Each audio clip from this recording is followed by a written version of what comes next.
enregistrer.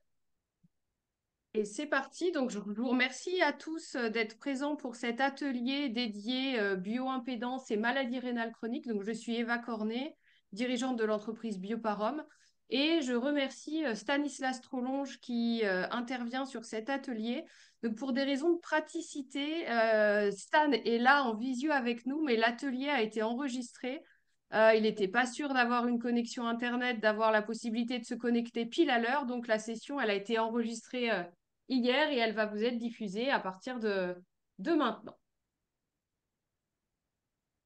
Bien. Je propose donc de débuter ce webinaire consacré à l'intérêt de l'impédance-métrie dans la prise en charge des maladies rénales chroniques. Et je profite donc de l'occasion pour remercier Bioparom et Meditor, qui est distributeur du Zadidra en néphrologie, de cette invitation à pouvoir partager cette expérience développée depuis une dizaine d'années dans l'utilisation de l'impédance-métrie dans la prise en charge des patients insuffisants rénaux chroniques. Pour me présenter, je suis donc diététicien rénal depuis maintenant 17 ans dans une structure qui s'appelle la Maison du Rhin au Ras d'Aquitaine, donc à proximité de Bordeaux. Cette structure prend en charge des patients insuffisants rénaux dès les premiers stades de la maladie jusqu'à la dialyse, notamment l'hémodialyse, en particulier à domicile. Nous avons aussi l'occasion de prendre en charge des patients transplantés. J'ai aussi l'honneur de représenter l'Association nationale de diététique et de nutrition en néphrologie, dont j'assure la présidence depuis quelques années. Et j'ai également aussi l'occasion de présenter mon activité de formation continue en diététique qui propose donc des formations sur différentes thématiques en visio et en présentiel. Alors parlons déjà de la maladie rénale chronique pour celles et ceux qui sont moins familiers avec cette pathologie. C'est une pathologie qui, contrairement à ce que l'on peut penser, est fréquente.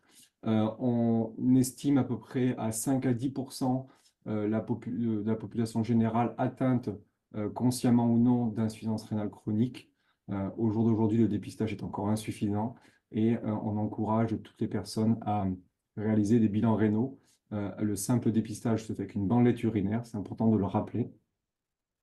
Quelles sont les premières causes de la maladie rénale chronique? Ici, cette infographie vous montre que chaque nouveau patient diagnostiqué insuffisant rénal chronique actuellement est atteint d'un diabète avec une prévalence de l'hypertension de plus en plus fréquente. Ces dernières années en particulier, l'obésité est surreprésentée par rapport aux années précédentes. Alors revenons un petit peu sur les fonctions du rein et les implications nutritionnelles qui sont liées. Le rein a de multiples fonctions. Il va avoir un rôle exocrine, c'est-à-dire d'élimination des toxines produites au cours de l'organisme via l'urine. Donc il a une fonction de nettoyage, il a une fonction de régulation de l'eau, justement en excès, mais également aussi de minéraux qui nécessitent d'être éliminés pour ne pas être stockés dans l'organisme. On est autour du rôle exocrine que j'évoquais. Et puis, il y a un rôle endocrine qui est notamment de la production de différentes hormones et notamment de globules rouges. Il participe en synthétisant le PO à la formation de ces globules rouges. Et puis, le quatrième grand rôle, c'est effectivement le contrôle de la tension artérielle par justement une régulation de la volémie par la réabsorption d'eau et de sodium. On découvre ainsi donc que pour chaque rôle, il y a une application nutritionnelle. Cette fonction de nettoyage, elle aboutit lorsqu'une insuffisance rénale se développe à la production d'urée. Et à mesure que la progression de la maladie rénale se développe, se réalise donc une urémie. On observe un taux d'urée qui devient significativement anormal. Également aussi, il a pour objectif, le rein, d'éliminer des toxines urémiques. Elles sont nombreuses, plus d'une centaine, avec notamment des implications inflammatoires qui font que la maladie rénale chronique augmente le risque d'événements cardiovasculaires. Au niveau de la régulation des sels minéraux, les principaux concernés par l'alimentation renvoient au potassium, mais également aussi au phosphore et au phosphate. Entre autres également, le rein pour rôle aussi d'éliminer les ions AH+, qui sont produits en grande quantité et amenés notamment par l'alimentation. Enfin, sur le contrôle de la tension artérielle, on retrouve les implications autour des apports d'eau et de sel. Ainsi, on imagine bien le rôle de la diététicienne où on va avoir un contrôle donc des protéines, notamment des sources animales qui sont les plus importantes, pour par exemple contrôler ces urémies, mais également aussi contrôler les apports de phosphate ou contrôler la charge acide. On va bien entendu valoriser les végétaux qui vont permettre de réduire cette urémie pour leur faible teneur en protéines, mais également pour leur côté alcalin, de réduire cette charge acide. Et enfin, notre travail se situe aussi sur l'objectif d'une réduction de consommation des aliments transformés et notamment ultra transformés qui peuvent contenir des additifs qui vont majorer le risque d'hyperphosphatémie, qui vont apporter beaucoup de sel, mais également aussi des additifs de potassium. Tout ceci s'accorde autour d'une approche alimentaire appelée le Renal Plant-Based Diet en anglais, qui encourage donc une végétalisation de l'alimentation et un retour effectivement à une alimentation la plus brute possible en réduisant les aliments transformés. Alors revenons un peu sur la progression de la maladie rénale chronique et le rôle des diététiciens dans cette prise en charge. Il y a 5 stades de maladie rénale chronique définis selon le débit de filtration glomérulaire, le DFG, qui est basé sur la créatinémie qui est mesurée au niveau sanguin. Donc ça correspond à un débit, une capacité de filtration des reins. Lorsque nous sommes supérieurs à 90, la fonction rénale est considérée comme quasiment normale, hein. À 100, nous sommes sur une fonction rénale qui est normale. Donc, lorsqu'on n'est pas atteint d'une maladie rénale chronique, quand on observe lors de bilan sanguin une fonction rénale qui commence à descendre et s'approcher des 90, mesurée plusieurs fois, la prise en charge nécessite donc un contrôle de la pression artérielle, hein, par le médecin traitant, voire le néphrologue, s'il y a des antécédents et des facteurs de risque de maladie rénale chronique connus dans la famille ou chez le patient. Dès qu'on avance vers le stade 2 de l'insuffisance rénale, donc une fonction rénale légèrement diminuée, entre 60 et 89, le contrôle de la tension artérielle doit toujours être réalisé. On peut voir se développer des hyperparathyroïdies secondaires qui doivent être observées, recherchées, et qui peuvent augmenter le risque de progression de la maladie rénale. Enfin, et c'est surtout à partir du stade 3B que les complications commencent à se voir et commencent à être observées et doivent être prises en charge.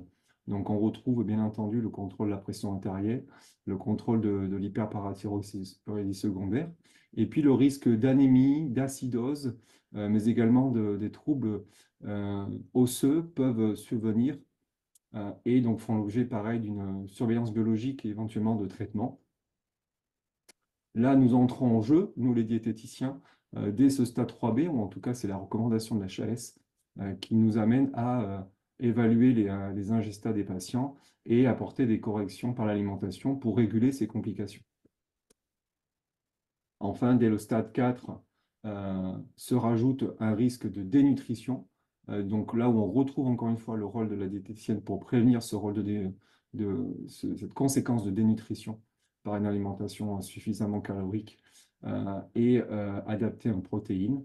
Et puis enfin, sur les stades 4 à 5, où le besoin de dialyser est nécessaire pour épurer des toxines urémiques qui deviennent trop importantes. Également encore, on a un risque majoré, encore plus de dénutrition. Donc on visualise bien effectivement les différents moments auxquels la prise en charge diététique est recommandée, doit être encouragée et doit être mise en place pour chaque patient. Tout ceci aboutit donc à des recommandations alimentaires que vous découvrez ici, dans l'objectif de résorber, de stabiliser les complications que l'on a pu observer juste en amont. Le premier objectif est donc la prévention de la dénutrition, qui est fréquente dans les populations atteintes de maladies rénales chroniques. Donc, ça nécessite effectivement de calibrer, d'évaluer puis de calibrer des apports énergétiques suffisants. Au niveau de l'apport en protéines, pour réduire notamment la charge acide, mais également aussi réduire l'urémie, on recommande des alimentations pauvres en protéines en fonction des stades. Dès les premiers stades, on recommande d'aller à 0,8 g/kg, qui est donc l'apport recommandé de la population générale, voire même dès le stade 3B de descendre à 0,6 g/kg. Puis sur les stades très avancés, on peut proposer des réductions plus importantes de 0,3 0,4 g/kg, accompagnées d'une supplémentation cétanologue dans les centres spécialisés qui peuvent accompagner ces patients. L'objectif, encore une fois, étant de réduire l'urémie et les autres toxines urémiques pour repousser le délai de mise en dialyse. Ça fait l'objet de recommandations internationales depuis maintenant 3 ans. Apparaissent aussi l'intérêt d'assurer un apport de fibres important, notamment pour participer à l'équilibre du microbiote, de maintenir un microbiote en eubiose.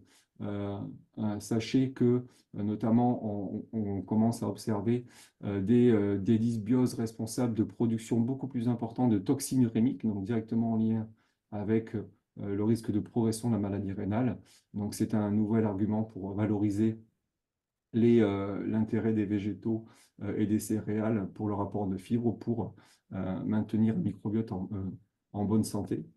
D'un point de vue minéral, mis à part en cas d'hyperkaliémie non résolue par d'autres facteurs de risque à corriger, on a un encouragement à maintenir des apports en potassium suffisants, notamment pour prévenir le risque des maladies cardiovasculaires qui touchent particulièrement les patients insuffisants rénaux chroniques.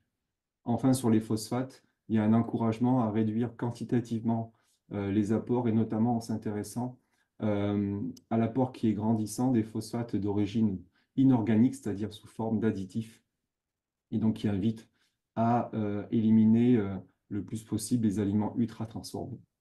Enfin, une recommandation de modération au niveau du sel, proche de la recommandation dans la population générale, dont on sait que l'excès entretient l'hypertension, qui également aussi augmente le risque de progression de la maladie rénale. Alors, l'actualité en termes de prise en charge diététique dans le cas de la maladie rénale est plutôt positive pour le métier. Depuis Ma Santé 2022, initiée par le gouvernement, la consultation diététique de MRC est valorisée et prise en charge dans le cadre d'un forfait alloué par les ARS. Donc, chaque structure de santé de néphrologie qui prend en compte suffisamment de patients dans une file active d'au moins 220 patients se voit financé pour la consultation diététique à hauteur d'un tiers des forfaits que vous pouvez observer selon les secteurs d'activité, que ce soit dans l'association clinique ou à l'hôpital. Ça a donc permis une valorisation de l'acte diététique positif pour la profession et aboutit depuis 2022 à un recrutement important, voire une augmentation des temps de diététiciens qui font de la néphrologie un secteur d'activité qui est en développement au niveau diététique. Alors, venons-en à la composition corporelle après cette introduction. En quoi est-ce qu'elle est intéressante en néphrologie? Elle est intéressante, bien évidemment, pour son apport dans la composition corporelle, au-delà du simple poids, qui est une valeur déjà assez vague d'un point de vue masse. Là, on voit les deux exemples assez évidents de personnes avec une même taille, un même poids, mais avec un IMC élevé, mais pour autant avec une composition corporelle qui est différente, avec d'un côté à gauche un excès de masse grasse et d'un côté à gauche un excès de masse musculaire. Étudier la composition corporelle permet de mieux comprendre comment la composition est réalisée et menée et comment sont équilibrées les masses musculaires et les masses grasses. D'autant plus qu'un aspect qui rend encore plus difficile la compréhension des variations de poids chez le patient atteint d'insuffisance rénale, c'est la variation de l'hydratation, facteur qui n'est pas présent dans les autres pathologies ou chez le bien portant. Là, vous découvrez, au-delà d'une d'un taux normal d'hydratation de la masse musculaire, 73%, que chez les patients insuffisants rénaux, en dialyse péritonéale, en hémodialyse ou en transplantation, on peut voir des deltas assez importants. Donc, il est nécessaire, bien évidemment, de s'intéresser à la composition corporelle pour savoir comment varie le poids et quels sont les secteurs qui varient. Est-ce que c'est la masse musculaire? Est-ce que c'est la masse grasse? Est-ce que c'est l'hydratation? Donc, ces outils sont évidemment très importants.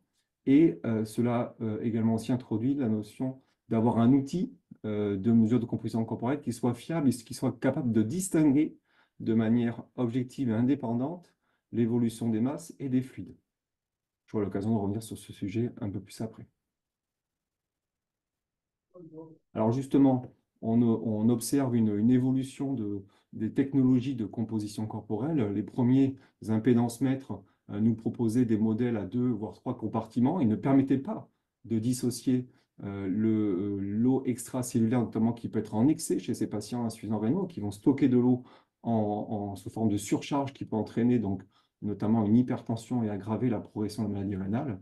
On voit depuis du coup une vingtaine d'années arriver des nouveaux impédance-mètres qui sont capables d'identifier beaucoup plus de compartiments et de nous permettre effectivement de sortir des masses de manière dépendante ou non le secteur extracellulaire qui peut témoigner d'une surcharge hydrosodée. Donc depuis 15 ans, il y a une augmentation de l'utilisation de l'impédance-métrie par justement une évolution positive de sa technologie. Encore faut-il effectivement avoir des appareils qui soient capables de différencier les deux. Alors, est-ce qu'il est nécessaire de revenir sur le principe de l'impédance-métrie? Peut-être que certaines sont novices sur le sujet et participent à un premier webinaire sur cette technologie. L'impédance-métrie, c'est quoi? C'est l'application d'un courant électrique d'assez faible intensité, mais par contre à différentes fréquences. L'important étant le spectre de fréquence, hein, la différence entre la fréquence la plus basse et la fréquence la plus haute. Ce qui est connu, c'est qu'en fait, étant donné que la membrane cellulaire est polarisée, il va y avoir une réaction appelée résistance ou réactance de la membrane cellulaire face au courant qui va lui être appliqué. Ce qui est bien connu, c'est qu'à faible fréquence, le courant électrique ne traverse pas la membrane cellulaire, alors qu'à haute fréquence, elle va le traverser.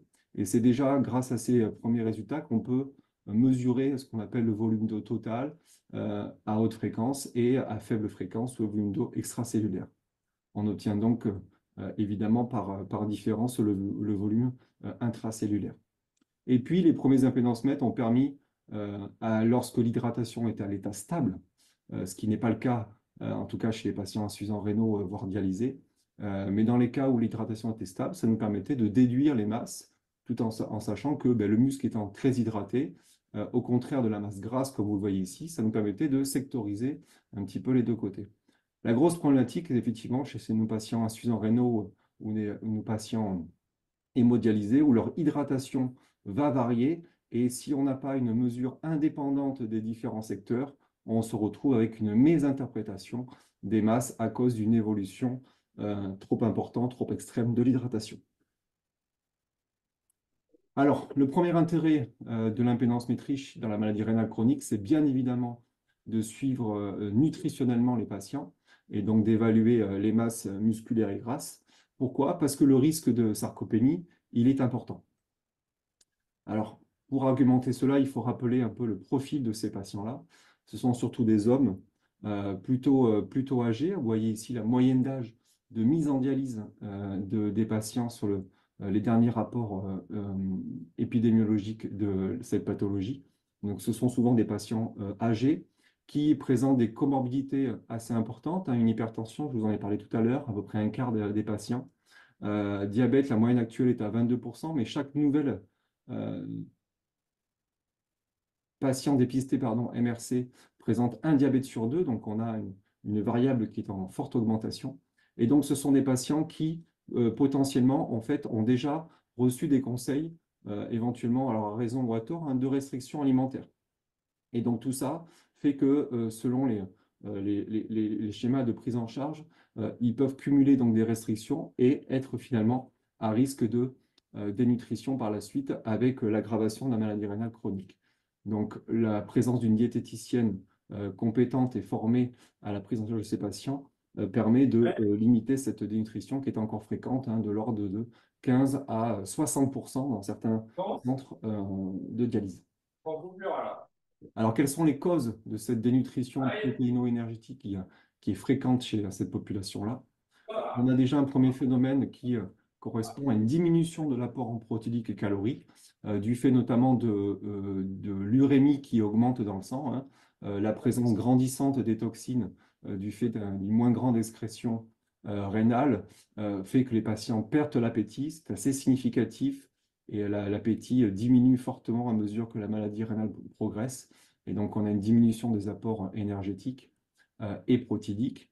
Deuxième point, on est face à un hypermétabolisme, notamment du fait d'un contexte inflammatoire assez important chez ces patients-là. Également aussi l'acidose métabolique, donc cette baisse des tampons de bicarbonate dans le sang aboutit aussi à un contexte moins favorable au renouvellement musculaire, voire à la croissance musculaire. Donc ça favorise également aussi donc, cette dénutrition. Nous sommes par ailleurs chez des patients assez âgés, sédentaires, donc atteints de pathologies chroniques qui vont voir donc leur activité physique diminuer encore plus fortement. Tout ça participe en tout cas au risque de dénutrition. Et puis cette maladie également aussi, notamment au travers des traitements qui lui sont proposés, voit physiopathologiquement une baisse de l'anabolisme s'observer et qui donc n'aide pas effectivement à maintenir un état nutritionnel spontanément suffisant. Bien évidemment, les comorbidités, le diabète associé, le tabac sont connus aussi pour participer à ça. Donc on voit que les causes sont plurifactorielles et ce qui explique que cette dénutrition est fortement représentée dans cette population. Alors, quelles sont les dernières recommandations? Vous les connaissez sans doute, hein, sur la prise en charge de la nutrition. Elles ont été actualisées par l'HAS récemment, en 2019 et en 2021, selon les âges qui touchent cette population-là. Donc, en néphrologie dialyse, on utilise effectivement ces recommandations-là. En quoi est-ce qu'elles ont changé notamment et qui invitent effectivement à s'intéresser à la composition corporelle et donc à l'impédance-métrie, c'est que notamment on a pu observer que les marqueurs biologiques que sont l'albumine, préalbumine et la CRP ont disparu dans le dépistage de la dénutrition. Ils restent bien entendu intéressants dans le cadre d'une appréciation de la gravité de la dénutrition.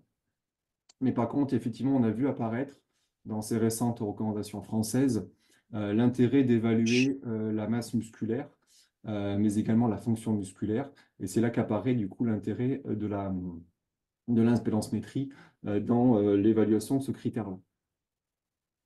Alors pour autant, en néphrologie, existaient déjà des recommandations sur le dépistage de la dénutrition dans la maladie rénale. Ils étaient notamment établis il y a plus de 10 ans par la Société internationale de nutrition dans les maladies rénales, qui, elle, avait, c'est représenté ici en noir, qui avait identifié 4 critères sans séparer, comme l'a fait l'HAS, les critères étiologiques des critères phénotypiques. Et on voit qu'effectivement, déjà apparaissait en noir l'intérêt de mesurer la masse musculaire avec des critères intéressants autour des index de masse musculaire qu'on retrouve maintenant dans les recommandations HAS. Cela explique que l'impédance-métrie, et notamment c'était le cas dans ma structure, est utilisée depuis plusieurs années pour répondre à ces critères de dénutrition déjà établis par la Société internationale il y a plus de 10 ans. On voit en fait en rouge l'apport des recommandations HAS qui confirme avec quelques variables assez faibles l'ensemble des critères, hein. On retrouve donc les critères phénotypiques ici avec la masse musculaire et la force musculaire. On retrouve également aussi tout ce qui est marqueurs biologiques et puis surtout évolution et satisfaction ou non des besoins énergétiques. Alors, en quoi l'impédance-métrie est devenue ou va devenir, en tout cas va confirmer son statut d'indispensable outil dans la prise en charge du patient, c'est que grâce à cette technologie-là, on a un seul outil pour évaluer trois sujets, trois items que seul un outil permettait de le faire avant. Euh, je m'explique sur ça. Le poids, donc, comme on l'a déjà un petit peu évoqué, n'est pas une histoire que de masse. Chez le patient atteint d'insuffisance rénale, se rajoute la notion d'hydratation qui peut bouger. Donc, on a trois secteurs qui peuvent bouger indépendamment les uns des autres. Avant l'impédance-métrie, on avait des outils validés pour chaque secteur, mais pas un qui permettait de regrouper les trois. Donc, notamment sur la masse grasse, les outils plus couramment utilisés pour la composition corporelle étaient et restent encore le DEXA ou a mis un peu moins les plis cutanés. Sur la masse musculaire, on avait aussi le DEXA, mais pour autant, par exemple, le DEXA n'était pas capable d'apprécier le niveau d'hydratation, le degré de surcharge ou au contraire de déshydratation. Et alors que c'est vraiment un apport de l'impédance mètre d'un point de vue d'évaluation d'hydratation. Donc on voit effectivement un outil qui permet de regrouper ces trois items-là. C'est un outil assez complet et qui a donc suscité beaucoup d'engouement en néphrologie pour ses caractéristiques. Et donc ça aboutit effectivement à l'identification de tous les rôles potentiels de cette technologie-là dans une récente publication. Déjà, en termes de recherche, vous allez voir que certains résultats fournis par l'impédance-métrie sont associés à des critères durs de survie des patients, et donc qui permettraient de servir d'outils d'impact dans la recherche scientifique. On sait que notamment dans l'hémodialyse, elle permet d'adapter la prescription de l'ultrafiltration, que l'on reverra ensemble, cette différence de poids que les patients vont avoir entre deux séances de dialyse et qui va convenir de diminuer. Donc c'est déjà effectivement en hémodialyse qu'a été perçu cet intérêt notamment autour de l'évaluation de l'hydratation et de la fixation du poids de base que l'on va revoir ensemble. L'objectif étant d'éviter les situations de déshydratation, au contraire d'hyperhydratation. Globalement, pour tout patient MRC, il y a un intérêt pour suivre l'hydratation à mesure que la maladie progresse, et notamment pour les néphrologues, pour adapter la prescription des diurétiques et favoriser donc une bonne élimination sans aller trop loin. Dès le patient MRC, on a vu qu'il y avait un intérêt de façon à évaluer nutritionnellement les patients. Euh, et donc, par ailleurs, on peut aussi, dans le suivi classique du patient dialysé ou non, imaginer par des mesures régulières avoir un intérêt de détection éventuellement de surcharge hydrosodée en dehors du suivi néphrologique habituel, ce qui donne une place notamment intéressante aux diététiciennes libérales que l'on peut imaginer dans le futur. Alors, pour alimenter ce risque de dénutrition et cette sarcopénie fréquente dans la population de patients atteints d'insuffisance rénale, et de notamment l'intérêt de l'impédance-métrie, regardez cette étude menée à Marseille en 2016 qui a étudié sur 111 patients dialysés le risque de dénutrition. Dans cette population, chaque patient donc, a bénéficié d'une mesure d'impédance-métrie, mais également une mesure de force musculaire et les paramètres biologiques ont été surveillés. Ça a permis donc de classer cette population en différentes classes avec donc des patients qui avaient une force musculaire normale, ici une force musculaire plutôt réduite, classer également les patients en fonction d'une masse musculaire normale et d'une masse musculaire plutôt basse, pour aboutir, lorsqu'on cumule les deux résultats, à la présence ou non d'une sarcopénie. Et là, ce qui était notable de regarder, c'était notamment les marqueurs biologiques dont on voit aucune baisse, notamment significative dans les groupes qui avaient une force musculaire abaissée ou une masse musculaire abaissée, et au final qui étaient sarcopéniques. Donc cela montre le caractère non prédictif effectivement de l'albumine, qui n'est pas un outil de dépistage, mais qui est un outil d'appréciation de la gravité. Et ça montre du coup l'intérêt des outils d'évaluation de la composition corporelle, comme l'impédance-métrie, mais également aussi de la force musculaire via les hand-grips. Et donc, l'avantage d'utilisation de ces outils-là, c'est notamment de permettre un suivi nutritionnel. Regardez ici le suivi d'un patient dialysé où son poids donc, a évolué pour observer une montée puis une baisse. On a pu apprécier si c'était le fait d'une masse grasse qui montait ou qui diminuait. On a pu apprécier la masse musculaire ici qui, si on devait tirer un trait sur l'ensemble du suivi sur ces 4 ans, était plus ou moins stable. Mais par contre, on voit effectivement une évolution de l'hydratation. Donc, ça nous renseigne sur effectivement quels sont les secteurs qui bougent et qui expliquent les variations de poids. Par ailleurs, l'impédance mètre par les résultats qui peuvent permettre de nous d'être visible et d'être également aussi montré au patient a une valeur éducative dans la prise en charge du patient. Ça permet de dissocier le poids de la masse grasse, qui est souvent représenté comme ça dans la population générale.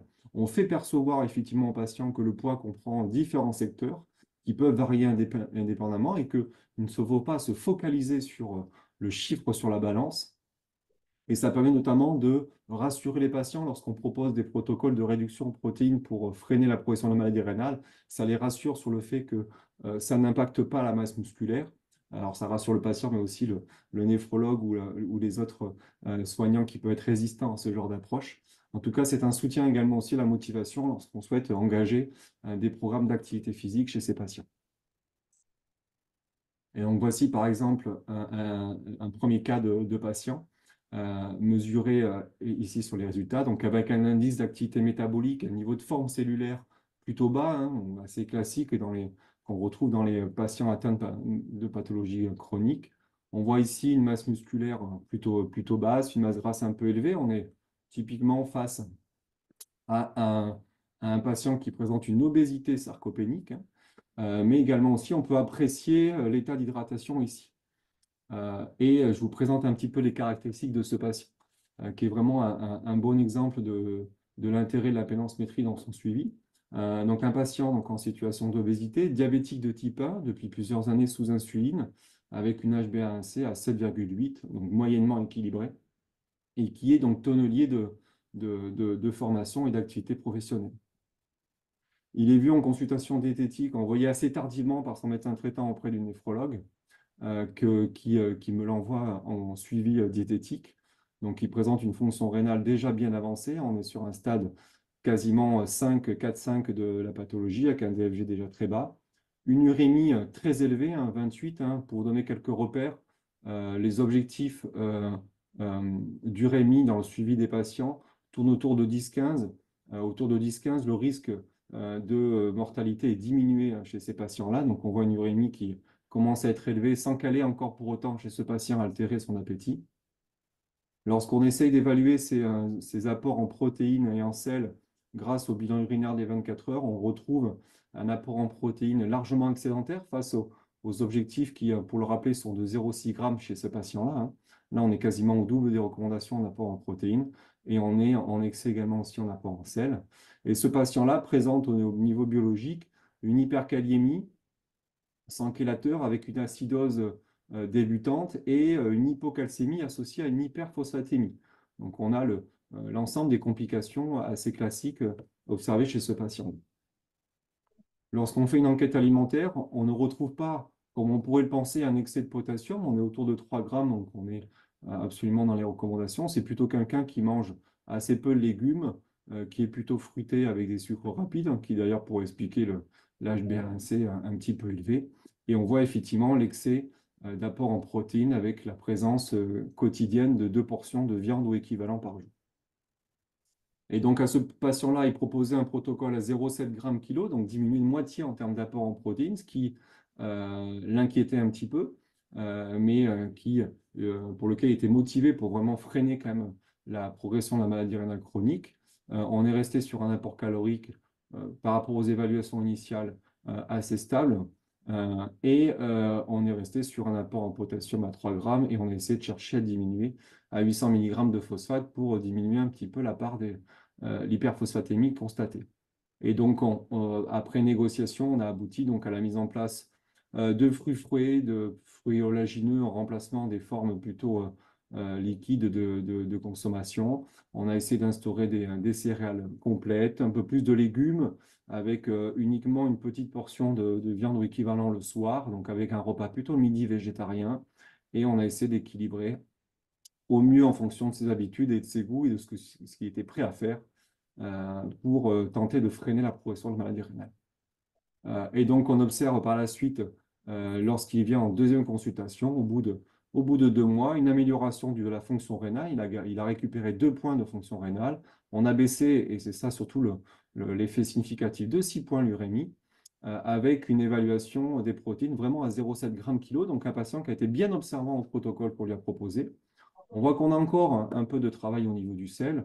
Et fait notable, et on voit donc l'intérêt de végétaliser son alimentation au maximum, ça a diminué sa kaliémie sans pour autant augmenter sa charge en potassium. Donc on voit que effectivement les kaliémies sont rarement en lien avec les apports en potassium. Et donc on voit une amélioration un petit peu de l'équilibre alimentaire chez ce patient-là qui a augmenté les végétaux en diminuant en parallèle les portions de viande ou équivalent.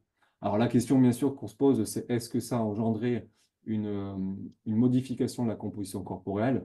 Donc effectivement, on a eu une perte de poids, ce qui effectivement au tout début a un peu inquiété le patient, même si bon, il était quand même assez satisfait aussi de perdre un petit peu de poids, ce qui était du coup très rassurant et vraiment l'apport en plus hein, de la technologie d'impédance-métrie et de la mesure de la composition corporelle, c'est qu'on a bien vu qu'en fait, il y avait surtout une baisse significative de la masse grasse sans avoir baissé particulièrement la masse musculaire ou l'hydratation. Donc, c'était vraiment très positif.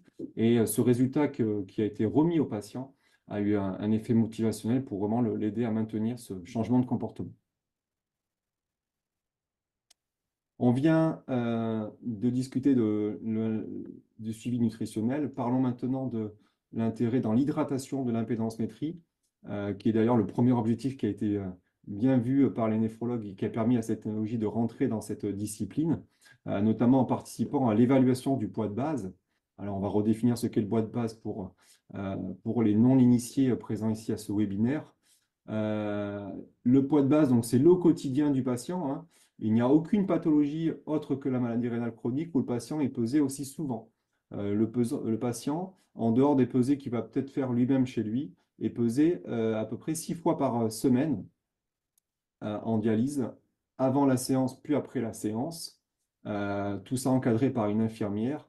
Et vous imaginez que ça développe une relation, on va dire, singulière avec parfois une relation plutôt pathologique et des possibles troubles du comportement, notamment par incompréhension entre les soignants. La différence de poids que l'on va observer entre deux dialyses chez un patient, que l'on appelle PPID, la prise de poids interdialytique, est considérée par l'IDE comme de l'eau et uniquement des déchets, hein, qu'elle a tendance effectivement à relier aux hypertensions. La dialyse étant un moyen, hein, en réduisant la volémie, de réduire les hypertensions. Alors que le patient excusez-moi, qui n'a pas été éduqué, à qui qu'on n'a pas informé sur ce qu'était le poids sec et euh, ce que comprenaient ces prises de poids interlytiques, a tendance à penser qu'en fait, il prend de la masse grasse, qu'il a trop mangé, et ça peut entraîner des restrictions cognitives, en tout cas un mauvais rapport à l'alimentation, qui peut aboutir derrière euh, à des erreurs alimentaires, des baisses de consommation et voire de la dénutrition lorsqu'il est incriminé lors des prises de poids.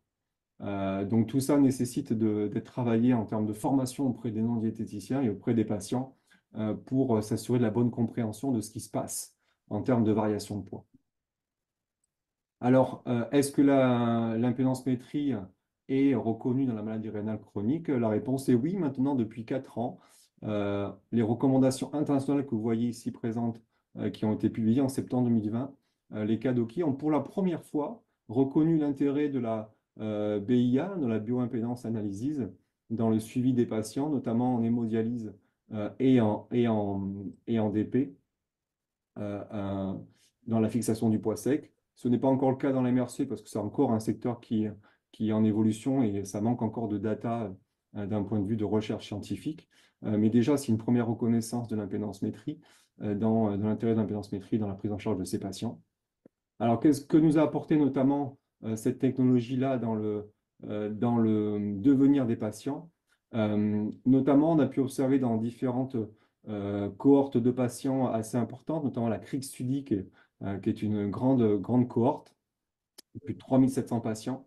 Il a été démontré que l'angle de phase, ce fameux résultat mesuré à 50 Hz par les impédances mètres, était fortement associé au risque de mortalité.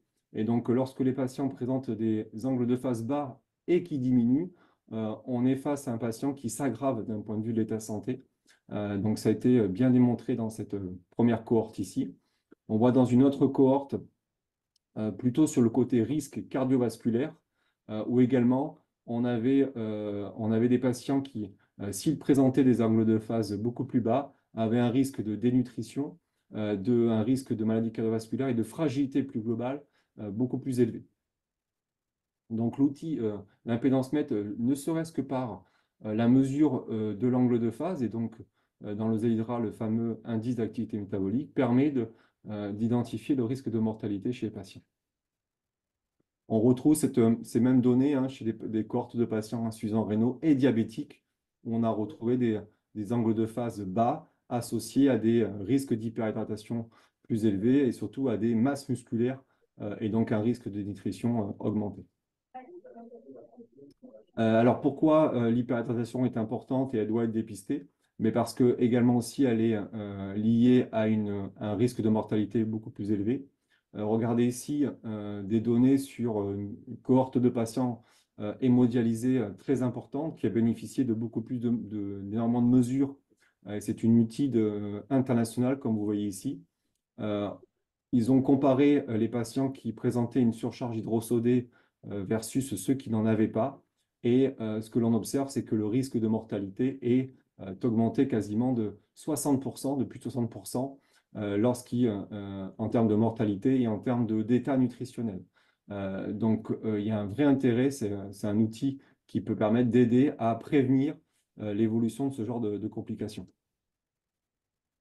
On retrouve une autre étude qui évoque aussi cet aspect-là. 300 patients qui ont vu leur rythme de dialyse évoluer d'une hémodialyse quotidienne vers une hémodialyse journalière.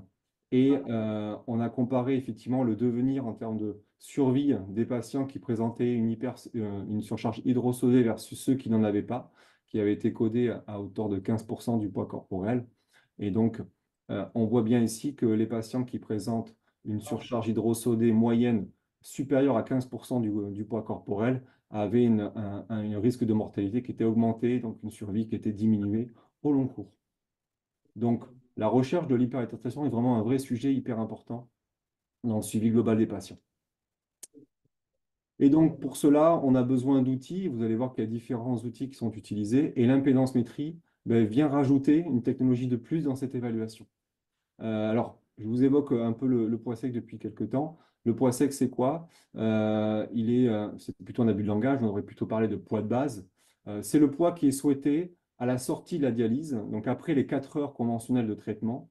C'est une prescription par le néphrologue qu'il a évaluée pour que le patient ressorte à un niveau d'hydratation normal, c'est-à-dire sans surcharge, mais également aussi sans déshydratation, comme on le verrait ici, avec une masse tissulaire, grasse et musculaire normale et une hydratation normale, sans signe, sans hyper ou hypotension. Conventionnellement, les hypertensions chez les patients peuvent être liées à une hyperhydratation. On dit qu'elles sont volodépendantes. Donc le poids sec du patient, il est fixé pour qu'en fait les patients sortent à des tensions normales, sans que ce soit de l'hypotension ou de l'hypertension. Là, on pourrait totalement être, par exemple, dans un cas de déshydratation, où on voit des patients à qui on a enlevé trop d'eau, ou là, au contraire, on n'a pas enlevé assez d'eau, et effectivement, sans signe clinique, au-delà des évolutions défavorables de ces patients. Donc, tout l'enjeu, c'est effectivement au quotidien pour les infirmières, les néphrologues, et maintenant, potentiellement, les diététiciens avec leur impédance mètre, de bien évaluer ce poids sec au quotidien. Et donc, il existe différentes données, différents outils pour évaluer ce fameux poids de base. Alors, les médecins vont se baser sur la protidémie, la natrémie, qui peuvent être des marqueurs de dilution ou non, qui peuvent les inviter à baisser ou à monter le poids de base et donc à diminuer, à augmenter la perte d'eau souhaitée pendant la séance de dialyse. On a également des marqueurs cardiaques comme le pro-BNP qui témoigne bien de surcharge hydrosodée chez le patient, qui sont des outils réalisés à minima une fois par mois dans le suivi des patients hémodialysés. On peut également aussi utiliser des outils comme les échos pulmonaires ou des échos de la veine cave supérieure qui, lorsqu'effectivement on retrouve des patients en cas de surcharge, voient des dilatations, notamment de la veine cave. Au quotidien, les infirmières évaluent la présence de signes cliniques, hein, donc la présence d'OMI, d'essoufflement qui sont plutôt des signes d'hyperhydratation, au contraire de la présence de malaise lorsque les patients se relèvent de leur lit de dialyse, donc les malaises orthostatiques, des crampes ou des voies enrayées qui sont au contraire là du coup plutôt des signes de déshydratation. On a également aussi tout un suivi des tensions réalisé par le générateur de dialyse, hein. Il peut y avoir plusieurs mesures de tension tout au long de la séance de dialyse qui permettent d'ajuster ou pas la perte de poids. Et le plus qui va être rapporté, ça va être celui de l'impédance-métrie qui va mesurer l'hydratation. Donc vous voyez que grâce à l'impédance-mètre, les diététiciens peuvent se faire une place de choix dans cette évaluation du poids de base et apporter encore plus de finesse à cette évaluation pour que le patient soit bénéficiaire d'un bon suivi, une bonne fixation de ces paramètres de dialyse.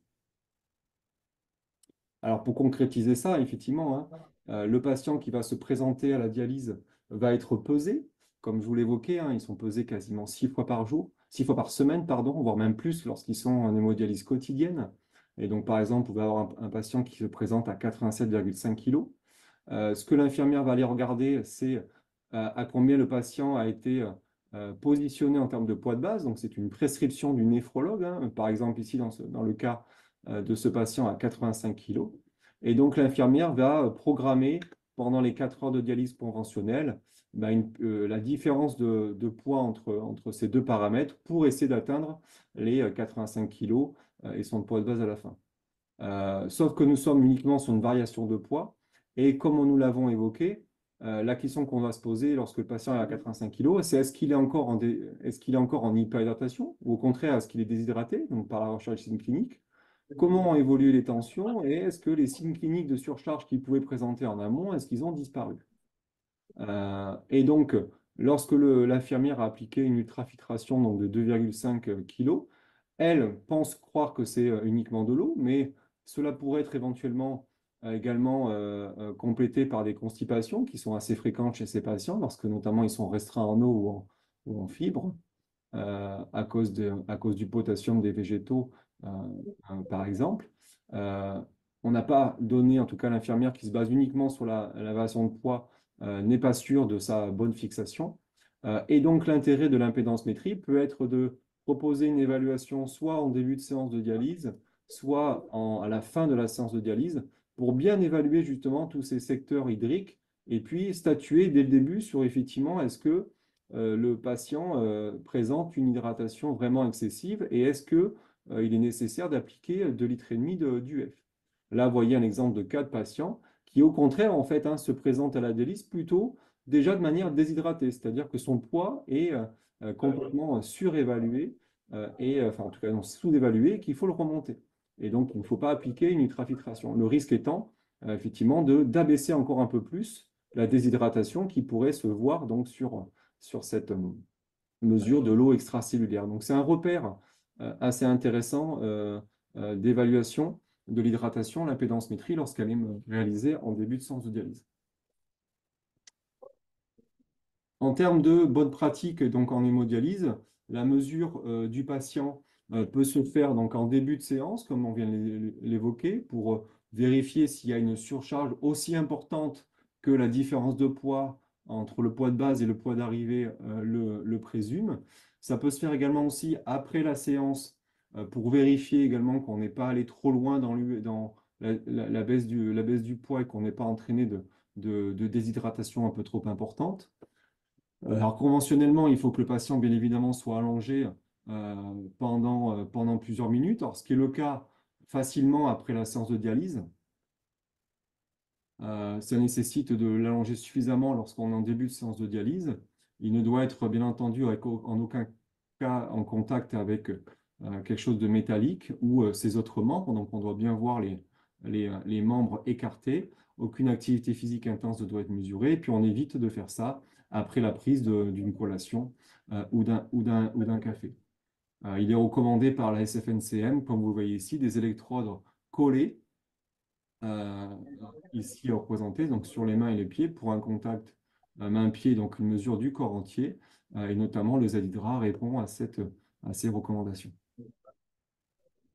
Et donc en pratique, par exemple, dans notre structure, nous réalisons des mesures d'impédance métrique tous les 3 mois chez les patients hémodialysés.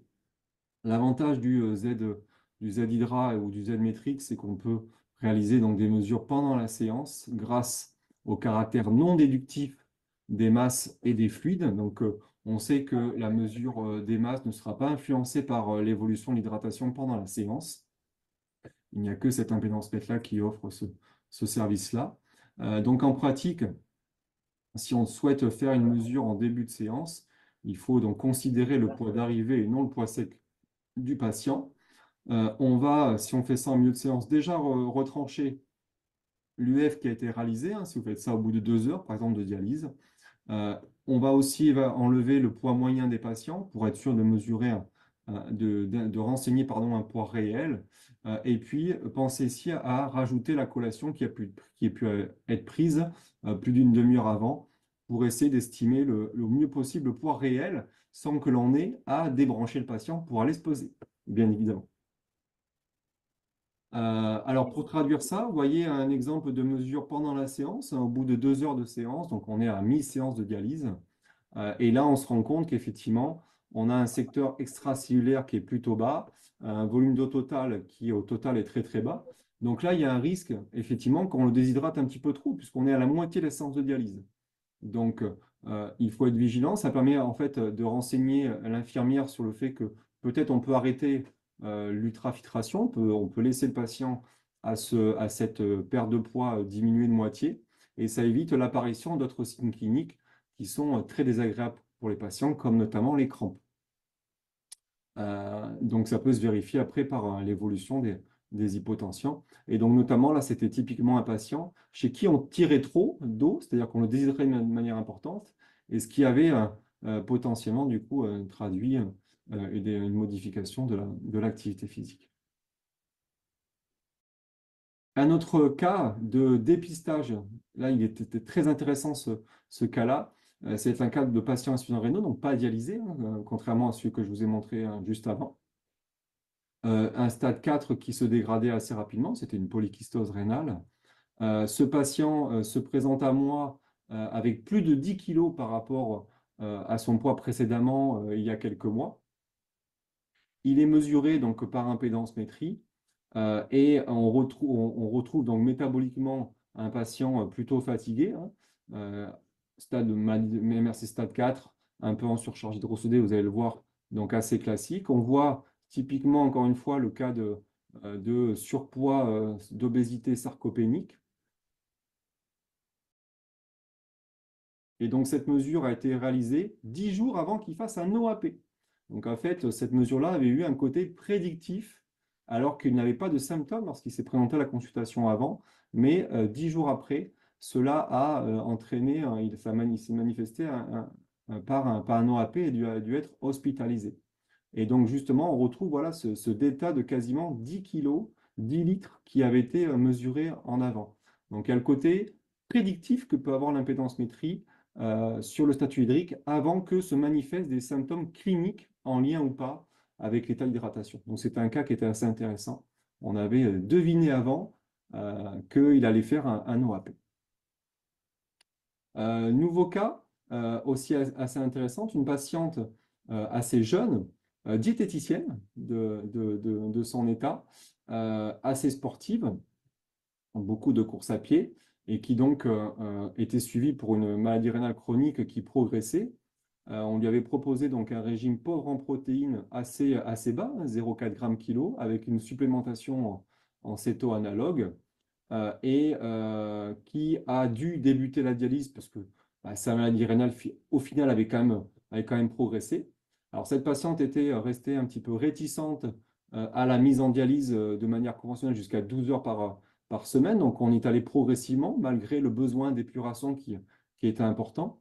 Donc, vous voyez déjà son évaluation initiale hein, ici présente. Hein.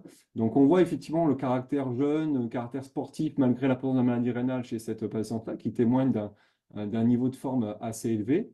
On voit une masse grasse tout à fait normale, une masse musculaire même plutôt élevée. Et par contre, on voit bien effectivement une surcharge hydrosodée assez classique hein, lorsque les patients sont mis en dialyse. C'est une des causes de mise en dialyse hein, qui nécessite donc d'enlever l'eau en excès lorsque la diurèse diminue. Et donc cette patiente-là, donc résistante à aller jusqu'à 3 fois 4 heures par semaine, présentait des hypertensions qui restaient très élevées en début et en fin de séance de dialyse. Et donc, vous voyez ici comment le néphrologue en fait, a fait évoluer son poids sec au fil du temps. Et vous voyez en fait l'évolution de l'hydratation mesurée par le Z-hydra. Donc, ce qui s'est passé classiquement, encore une fois, hein, à la mise en délit de cette patiente, c'est que le néphrologue a baissé le poids hein, devant les tensions qui étaient importantes. Hein. Donc, c'est un comportement de prise en charge assez classique. Donc, on voit qu'il a quand même baissé de manière assez importante, hein, quasiment de 2 voire 3 kilos ici. Euh, pour autant, cette patiente-là maintenait des tensions assez élevées. Le patient, donc le néphrologue, avait notamment pensé qu'il avait suffisamment baissé le poids. Donc à ce moment-là, il a pensé qu'en fait l'hypertension n'était pas si volodépendante que ça. Il pensait qu'elle était plutôt essentielle. Et donc il a plutôt travaillé sur l'adaptation des traitements hypotenseurs. Pour autant, le Z-hydra mesurait encore de l'hyperhydratation. Donc je continuais moi à informer le néphrologue que je trouvais encore d'eau et que peut-être que son poids de base, il était finalement encore un peu plus bas. Alors, ça aboutit à des essais. Hein. On a remonté le poids, baissé le poids. Le néphrologue a voulu un petit peu comprendre comment son corps réagissait, comment les hypertensions réagissaient en fonction de l'hydratation que l'on proposait à cette patiente. Mais pour autant, encore une fois, on retrouvait toujours de l'hyperhydratation mesurée par le Z-hydra. Et puis finalement, il a essayé de faire confiance au Z-hydra et de franchement baisser le poids. Donc on voit en fait cette baisse importante de poids. Et enfin, ça a permis d'atteindre un niveau d'hydratation qui était bon pour cette patiente-là et surtout de normaliser les tensions avec un arrêt progressif des traitements. Donc on voit encore une fois l'intérêt de cet outil-là qui vient rajouter une évaluation et qui peut aider le néphrologue dans la bonne prise en charge de cette patiente. On arrive du coup à la conclusion de ce webinaire. Donc vous avez compris que le suivi du poids simple par balance est insuffisant chez les patients insuffisants rénaux à cause du facteur hydratation qui vient rajouter de la confusion dans l'interprétation des variations du poids. Hein. Donc, il est nécessaire d'observer, d'évaluer et suivre les masses, mais également les fluides. Il est nécessaire, par contre, de disposer d'impédance mètre, bien entendu, à multifréquence, mais avec une fonction non déductive hein, pour éviter d'être faussé dans l'évaluation des masses à cause d'une hydratation qui pourrait bouger. Donc, c'est un outil qui est assez faiblement coûteux hein, par rapport au DEXA, ou, notamment qui est le gold standard dans l'évaluation de la composition corporelle. Ces patients-là sont fortement à risque de dénutrition, que ce soit au stade les plus avancés de la MRC, mais au stade de la dialyse. Donc, il nécessite une prise en charge physique assez importante. Et l'impédance-métrie devient un outil indispensable pour notamment scorer la dénutrition et pour pouvoir renourrir de manière efficace ces patients-là.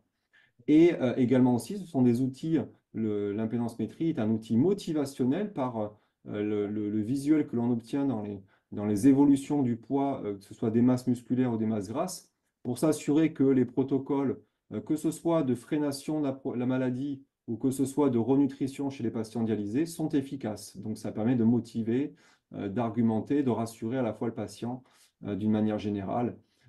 Donc, le suivi diététique est bien évidemment fondamental dans la prise en charge de ces patients et se doter d'un outil comme l'impédance-métrie est indispensable, vous l'aurez compris. Je vous remercie de votre écoute et je suis maintenant disposé à répondre à vos questions.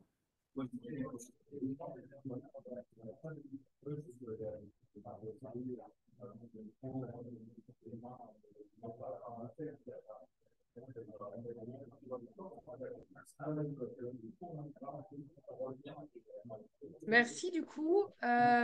Donc, il y a eu quelques questions pendant l'intervention. Alors, tac. Je vais les reprendre, même si c'est vrai que Stan a essayé d'y répondre en même temps. Hop. Donc, il y avait une première question sur est-ce que si jamais la baisse des apports protidiques, est-ce que avec la baisse des apports protidiques, est-ce que si le contenu protéique corporel diminue, est-ce qu'il faut remonter un peu les apports et augmenter l'activité physique? Oui, alors ça, du coup, j'y réponds. C'est une super question Ouais. parce qu'effectivement, c'est une grosse inquiétude pour les néphrologues, les diététiciens et même les patients eux-mêmes hein, de devoir réduire les protéines pour diminuer l'urémie. On s'inquiète toujours effectivement de perte de force, de masse musculaire ou autre. Et donc, bon, l'impédance métrie est hyper intéressante pour ça, pour rassurer. Mais dans le cas où effectivement on a des baisses de masse musculaire, ça ne veut pas pour autant dire qu'il faut arrêter. Souvent, l'insuffisance qui est réalisée par les diètes, c'est de ne pas faire d'enquête alimentaire chiffrée pour évaluer les apports caloriques. Et lorsqu'on propose en fait une baisse des apports en protéines, on oublie souvent parfois de s'assurer que les apports caloriques restent identiques, voire les augmenter en ciblant les aliments non protéiques mais énergétiques, donc c'est-à-dire les graisses, etc. Donc, il ne faut pas oublier dans les protocoles de ration qu'on propose aux patients d'augmenter les graisses en parallèle, d'augmenter les céréales pour avoir des apports en calories suffisants. On a trop tendance à oublier que la dénutrition, elle est surtout calorique et pas tellement protéique. Mais c'est aussi l'occasion de valoriser l'activité physique, bien sûr. Ok. Il y a Marie qui demande si on peut faire des mesures si le patient a des œdèmes. Donc, c'est Bien pareil, évidemment, tu as bien répondu. évidemment, les bons appareils permettent justement de confirmer en fait hein, une hyperhydratation face à des œdèmes. Si vous mettez l'électrode dessus, normalement, un bon appareil il va mesurer une hyperhydratation. Hein. Ça, il n'y a pas de problème de ce côté-là. Parfait. Il y a Amélie qui est infirmière en dialyse qui demande en fait quel est le meilleur moment pour effectuer la mesure. Alors, tout dépend de votre matériel, en fait. Hein. Encore une fois, le sujet que j'essaie d'évoquer, c'est la capacité de certains appareils à mesurer indépendamment les fluides des masses. Alors, bien entendu, pour le patient dialysé, le premier intérêt des infirmières et des néphrologues, c'est de mesurer le poids sec, l'hydratation.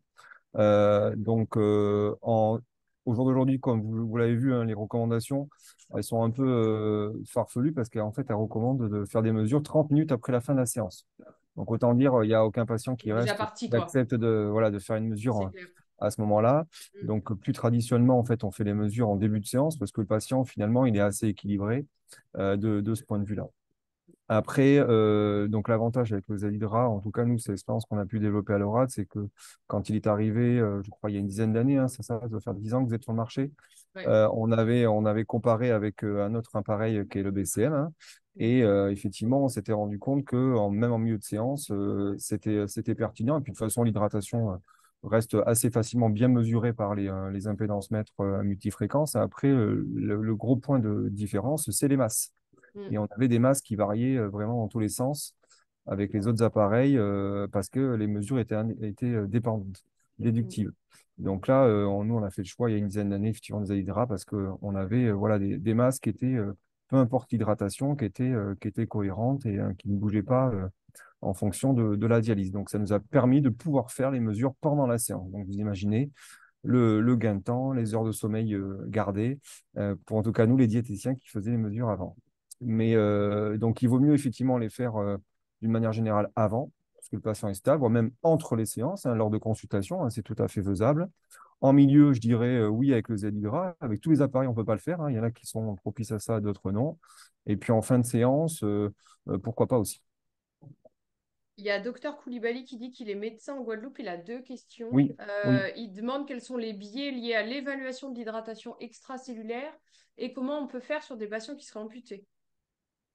Alors, les biais qu'on peut avoir, disons qu'on peut avoir des données parfois un petit peu faussées dans le sens où il faut que les conditions de mesure soient bonnes. Hein. Effectivement, il faut bien que le patient soit allongé. Bon, en dialyse, c'est souvent le cas, donc il n'y a pas de souci. Mm. Ben, ceci dit, si vous faites la mesure avant la séance, il faut quand même bien vérifier qu'il est allongé depuis 5 ou 10 minutes, C'est ça. qu'il n'ait pas consommé, comme je l'ai évoqué, de produits qui pourraient modifier la réaction au signal électrique. Après, on a toujours des cas particuliers un petit peu. Faites attention aux patients obèses hein, qui ont les jambes un peu collées. lorsqu'on fait les mesures, qu'il faut qu'ils écartent bien pour éviter voilà, bon, Mm, les écueils par rapport à ça, mais c'est des recommandations assez classiques hein, autour de l'impédance-métrie, ça peut fausser. mm. Après, bon, on a toujours des cas particuliers, hein, je vous le cache pas. Mais Euh, globalement, sur la les MRC, il n'y a patients, pas trop non plus enfin, il n'y a pas trop d'impact sur l'extracellulaire. Tu vas avoir des impacts, mais sur des patients qui, par exemple, auraient de l'acide ou auraient des vessies hyper pleines, etc. oui, Mais globalement, sur la MRC, moi, j'ai pas pour les grand-chose merci, sur oui, mais je pense qu'il l'extra. évoquait Je sais pas. le côté dialysé peut-être aussi. Ok. Après, sur les Mm, patients amputés, effectivement, là, c'est un point de discussion.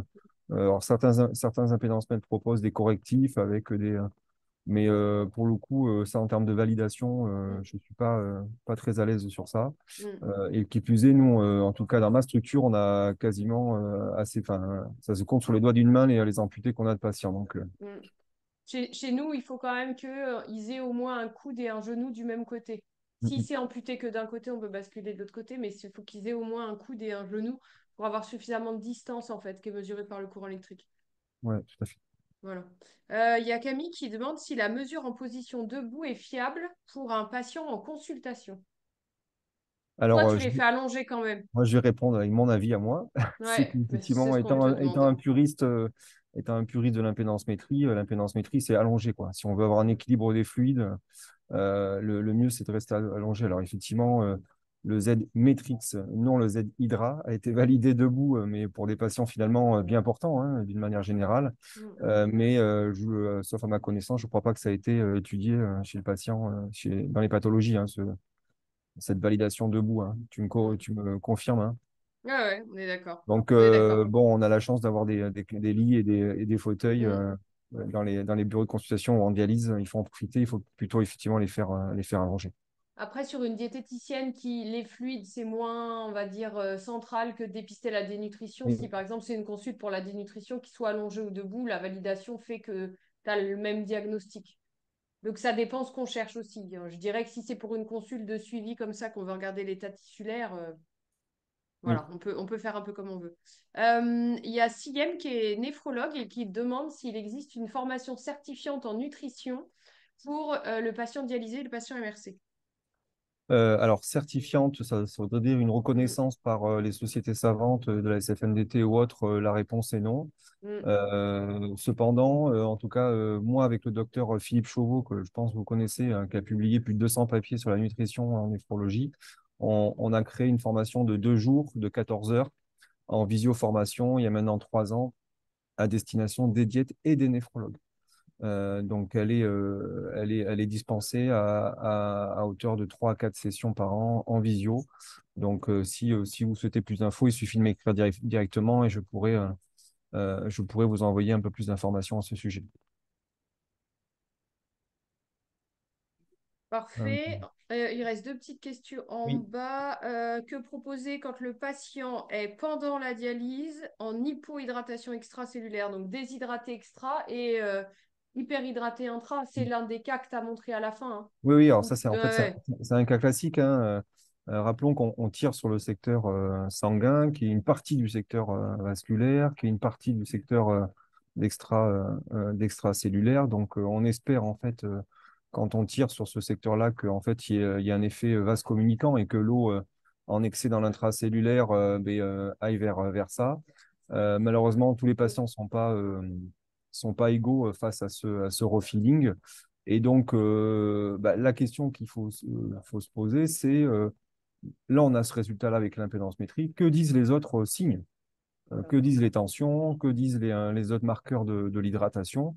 Il faut que, en fait, cette donnée d'impédance métrique soit un sujet de discussion, toujours, en fait, au profit du patient, en termes de confort de dialyse, en termes d'atteinte des objectifs de traitement, etc.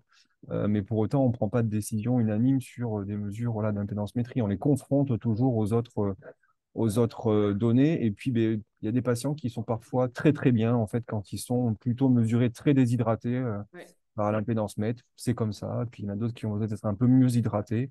Bon, tout néphrologue connaît cette situation-là, hein, en fait, hein. Et avec cette technologie, ça échappe pas. On a des profils patients, en fait, hein, qu'on commence, en fait, à découvrir au fur et à mesure qu'on répète les mesures. Pareil aussi, hein, ta membrane, enfin ton indice d'activité métabolique, on l'a dit, c'est la membrane cellulaire, hein. Quand on angle de phase, ta membrane cellulaire, l'indice il est bas, ça veut dire que la perméabilité, en fait, elle se dégrade et la membrane cellulaire se bloque. Plus c'est élevé, plus c'est ouvert, plus c'est perméable et plus ça diminue, plus la membrane cellulaire elle se ferme. Et du coup, tu vas avoir du mal à traverser aussi les membranes cellulaires, que ce soit par les médicaments, les déchets, l'eau, etc. Oui. Il y a une question de Sophie qui dit en DP, est-ce qu'il faut prendre en compte le volume du dialysat intrapéritonéal pour évaluer la surcharge hydrique? Alors, j'ai pas d'expérience particulière en DP, Mm, mais pour autant, il faut que vous rentriez un poids qui soit le plus réel possible. c'est Donc, si ça. vous le mesurez en situation de présence du dialysat, au contraire, en ventre vide, bah, il faut quand même le poids le plus réel possible. Mm. Donc, le mieux, c'est de peser le patient. Et puis après, ben, vous allez effectivement avoir une donnée d'hyperhydratation que vous allez confronter par rapport à s'il y a déjà une infusion ou pas, quoi. Mm. Mm. Il y a Camille qui demande comment est-ce qu'on peut savoir si la mesure prise, elle a bien fonctionné. Ça dépend des machines, hein, quand même. Oui, ça dépend des machines. Il y en a qui s'arrêtent quand ça va pas. Il y en a d'autres qui Ouais, mesurent quand même. Faut être vigilant surtout sur les résultats. Des fois, il y a des données un peu aberrantes qui font que bon, voilà, là, il faut remesurer, vérifier si les conditions sont bonnes, s'il n'y a pas un contact métallique, les jambes entre elles. Quoi que ce soit, que les les électrodes électrodes. soient bien collées. Voilà, il y a toujours. Faut être vraiment très vigilant sur les conditions de prise pour vraiment avoir des données assez objectives. Mais ça va être très dépendant, ouais, des appareils. Ouais. Et du coup, il y a une dernière question du docteur Koulibaly qui demande si de Ah parler de oui, la relation entre la dénutrition et l'eau intracellulaire. bah, disons que être déshydraté intracellulairement, c'est rarement une bonne chose. Ça a plutôt un mauvais pronostic, hein, puisqu'effectivement, l'IAM va baisser lié à cette mesure-là, hein. Donc après, c'est toujours la question, comment est-ce qu'on peut faire remplir les cellules d'eau? Ben, ça, au jour d'aujourd'hui, je crois qu'on n'a pas répondu encore à ça. C'est plusieurs mécanismes, en tout cas, je n'ai pas les compétences pour discuter de ça plus particulièrement, quoi. Je ne sais pas si tu veux rajouter quelque chose, Eva, Non, je sais non, bah pas non, ton parce que expérience, le mais problème, c'est que la dénutrition, encore une fois, c'est la masse musculaire. Et j'en discutais avec Sandrine ce matin. Le problème de la masse musculaire, c'est que dans la masse musculaire, il y a beaucoup d'eau. Donc, un patient qui va être déshydraté, on va voir fortement déshydraté ou fortement hyperhydraté. En fait, sa masse musculaire, la vraie masse, elle va être soit hyper élevée, soit hyper basse à cause de cette déshydratation. Donc la masse Mhm. musculaire, c'est bien, mais encore faudrait-il tenir compte d'un état d'hydratation normal. Oui, normal. D'où le lien à regarder le contenu protéique corporel, d'où aussi il y a beaucoup de papiers qui sont en train de sortir justement sur la dénutrition. Ok, c'est le muscle, mais on a aussi des liens avec l'angle de phase, l'indice d'activité métabolique, qui pourrait aussi nous renseigner sur un état de sévérité pour le dépistage de la dénutrition. Donc on avance. Voilà. On a d'autres questions sur l'hydratation chez les patients en obésité morbide. Ben, on a pu voir, hein, qu'effectivement, les taux d'hydratation sont différents chez les populations de patients MRC ou dialysés par rapport à population standard. Donc, je crois qu'il ne faut pas prendre, et je réponds en même temps à une autre question finalement derrière, il ne faut pas prendre la donnée brute pour ce qu'elle est en fait et faire une différence comme un autre appareil avait voulu nous faire faire il y a 15 ans. Je crois que ça donne des tendances, si vous voulez. Il ne faut pas prendre les chiffres en eux-mêmes. Et puis, en fait, il faut faire comme on fait tous en dialyse, c'est-à-dire pas chercher une UF précisément lorsqu'on veut faire bouger le poids, mais y aller progressivement en descendant de 300, 500 ml par séance, et puis surtout voir comment le patient se comporte au niveau des autres repères. Donc, il faut rester pragmatique, mais ne pas chercher à discuter des valeurs absolues mesurées. Et je crois que c'est même écrit tel quel dans la notice que l'impédance mètre est une solution parmi tant d'autres et que l'œil du néphrologue avec plein d'autres choses peut permettre d'avoir le poids que moi j'appelle normo-hydraté, poids de base, poids sec, tout ce que vous voulez. Mais c'est un outil parmi plein de choses. Je pense qu'on est arrivé au bout des questions. Je pense qu'on est arrivé au bout du temps aussi. On a Je déjà crois aussi. En dépassé. tout cas, vous avez mon mail, Voilà. n'hésitez pas à me poser des questions si J'ai besoin. remis ton mail Merci. voilà, dans le chat. Très bien. Du coup, je vais vous remercier. Merci Stan. Je vais